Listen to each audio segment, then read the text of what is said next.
Today there are interesting updates from Ukraine. Here, one particular Russian commander has been skillfully navigating his way up the chain of command through positive reporting, moving all the way up to being in charge of all of Russia's marine units. However, after nearly 4 years of killing more Russians than Ukrainians did, his latest disaster near Dobropillia caused an uproar among the military structure, one he finally could not maneuver himself out of. The dismissal of General Sukhrab Akhmedov marks one of the clearest cases in which Russian battlefield losses were driven less by Ukrainian action than by self-inflicted command failure. Fired by Vladimir Putin personally from his post as Deputy Commander-in-Chief of the Navy for coastal and land forces, Akhmedov presided over some of the most catastrophic Russian offensives.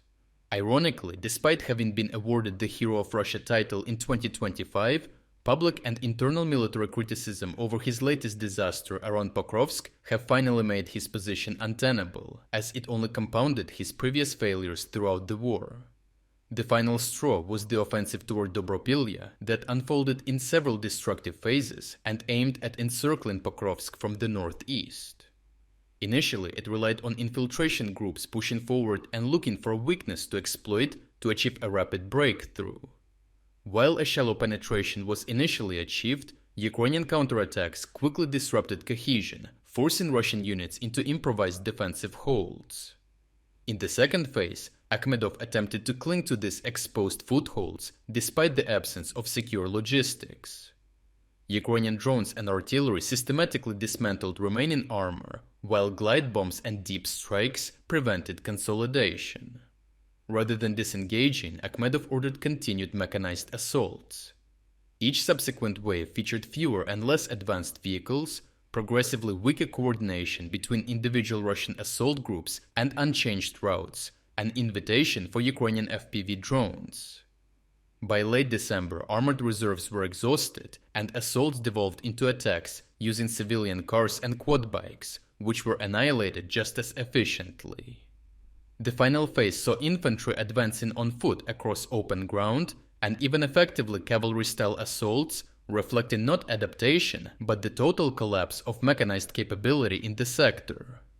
The decisive final attempt to save the Dobropillia offensive at the end of December involved 4 armored columns totaling at least 24 vehicles.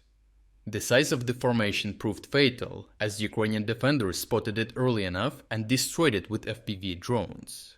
The staggering number of losses near Dobropillia of nearly 21,000 killed and wounded Russians for 4 months sealed the fate of General Akhmedov. This failure was not an isolated episode. In 2023, Akhmedov played a central role in the infamous Vuhledar offensive. There, Russian tanks were repeatedly sent uphill into prepared Ukrainian defenses. The initial phase saw armored columns advancing along narrow slopes without sufficient infantry or reconnaissance, funneling vehicles into kill zones. Ukrainian forces on higher ground exploited overlapping artillery, guided anti-tank missile teams, and drone surveillance to devastating effect. Over the course of the battle for Vuhledar, analysts estimate the Russian 155th Brigade lost 2,400 soldiers, constituting 80% of its pre-war strength, rendering it combat ineffective. Akhmedov's first major disaster occurred even earlier, during the October-November 2022 assault on Pavlivka, intended as part of a wider encirclement of Ukrainian positions near Vuhledar.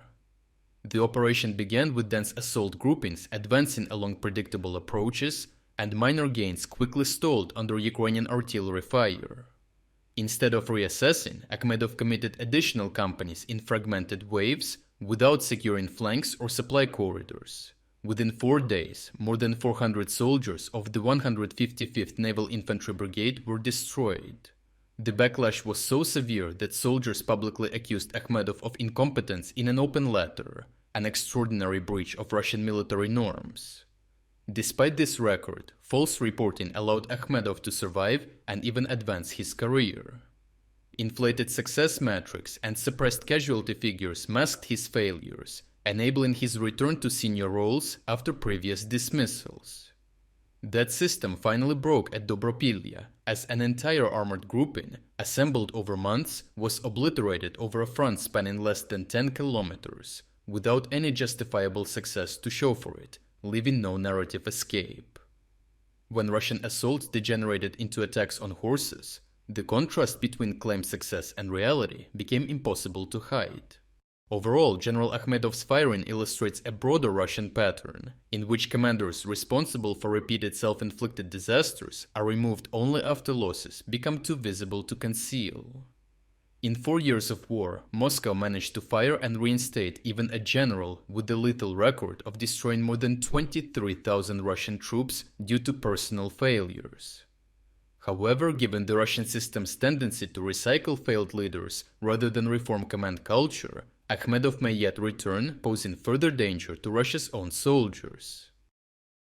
If you would like to explore other key developments today that we couldn't cover in this video, make sure to visit our interactive news map. The link to our interactive map is in the description below. Thank you for watching this update, and a special thanks to everyone already following our interactive map.